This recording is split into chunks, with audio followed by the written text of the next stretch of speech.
तो बच्चों चलिए आज हम सॉल्व करेंगे प्रश्नावली 3.2 का क्वेश्चन नंबर 3 और 3 का पहला क्वेश्चन। सबसे पहले पहला क्वेश्चन, उसके बाद फिर आगे देखेंगे। तो चलिए देखते हैं।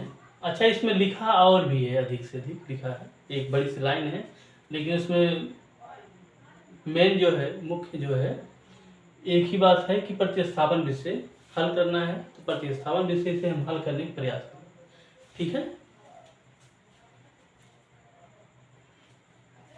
तो चलिए बच्चों सीधे हम चलते हैं प्रश्नों पे। लिखा है दो संख्याओं का अंतर 26 है और एक संख्या दूसरी संख्या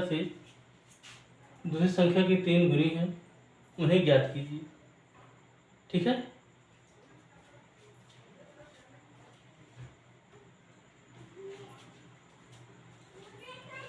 तो इसे हमें क्या करना है, सॉल्व करना है। तो चलिए सबसे पहले यहाँ पे लिखते हैं हल, ठीक है। क्या लिखेंगे, हल लिखेंगे। अब दो संख्या है, इसका मतलब कि हमें इसमें एक पहली संख्या होगी, एक दूसरी संख्या होगी, इस तरह से हमें मान के लिखना होगा। तो यहाँ लिखेंगे माना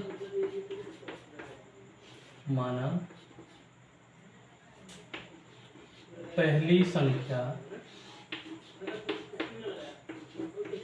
यक्स, क्या मानेंगे, माना पहली संख्या यक्स तथा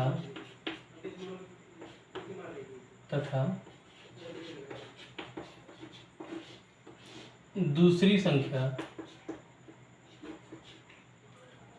y, ठीक है। इस तरह से मान लेंगे। फिर क्या करेंगे, जैसा इसमें कहा गया है, ठीक है, जैसा इसमें कहा गया है यानी प्रश्न के अनुसार, ठीक है। तो यहाँ लिख सकते हैं प्रश्नानुसार, ठीक है, प्रश्नानुसार। इसमें सबसे पहले क्या लिखा है, दो संख्याओं का अंतर, ठीक है, दो संख्याओं का अंतर, यानी शर्त एक हमारा है। इसमें दो बातें कही गई हैं, एक अंतर कहा है, एक फिर कहा है एक संख्या दूसरी संख्या की 3 गुनी हो जाती है। तो शर्त एक के अनुसार क्या लिखेंगे, इसमें लिखा है दो संख्याओं का अंतर, यानी पहली संख्या और दूसरी संख्या का जो अंतर है, यानी पहली संख्या और अंतर का मतलब क्या है, माइनस दूसरी संख्या,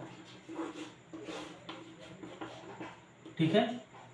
दोनों का जो अंतर है मतलब माइनस है, कितना आ रहा है, 26, ठीक है। पहली संख्या क्या है, यक्स है, दूसरी क्या है, वाई है, बराबर में क्या आ रहा है, 26। ये बन गया आपका समीकरण 1, ठीक है।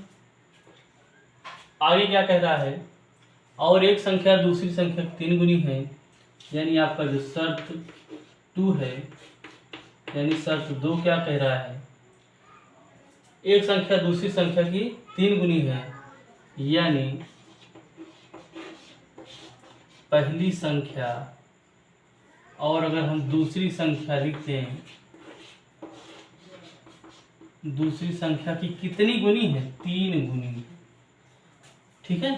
3 गुनी क्या है, बराबर है। तो पहली संख्या क्या है, यक्स है, और दूसरी संख्या वाई है, कि 3 गुनी है, तो यानी 3 से गुणा कर दी, ये बन गया आपका, ठीक है। ये क्या बन गया, समीकरण 2 बन गया, ठीक है। ये समीकरण 2 हो गया, समीकरण क्या हो गया, 2। अब क्या करेंगे, हमारा 2 समीकरण है, अब हमें प्रतिस्थापन विषय हल करना है। तब इस वाले समीकरण से हमें क्या मिला, x का मान मिल गया है, तो बस सॉल्व कर लीजिए। तो यहाँ पे क्या लिखेंगे, x का मान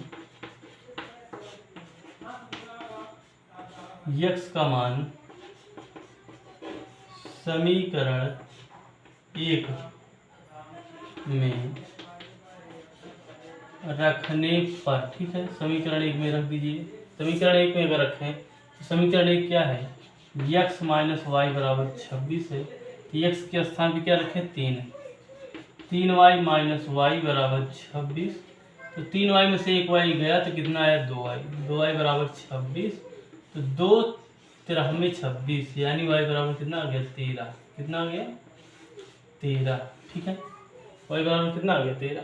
अब हमें x का मान निकालना है, तो लिख दीजिए y का मान किसी भी समीकरण में रख दीजिए, आपकी मर्जी है, हमारी मर्जी इसमें हुआ तो इसमें रख देंगे, आपकी मर्जी हुई तो इसमें रख देंगे, इसमें रख देंगे, किसी में रख दीजिए y का मान समीकरण जिसमें रखना हो, तो फिलहाल हम 2 में रख दे रहे हैं, समीकरण 2 में रखने पर, ठीक है, समीकरण 2 में रखने पर तो x बराबर 3 गुणे y का मान कितना है 13 है, ठीक है।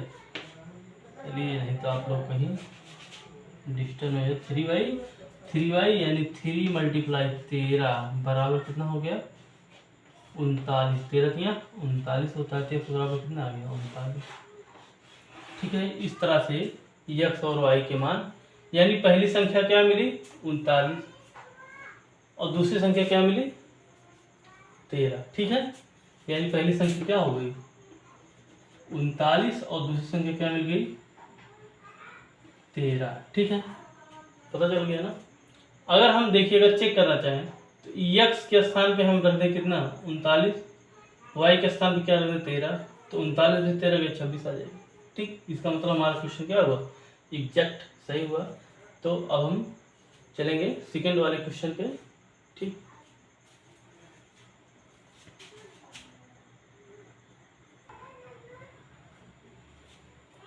तो चलिए बच्चों अब हम सॉल्व करेंगे क्वेश्चन नंबर 2 को, इसको देखते हैं। तो सबसे पहले क्या लिखेंगे हल लिखेंगे, और हल लिखने के बाद अब इसे देखेंगे। 1 मिनट बच्चों।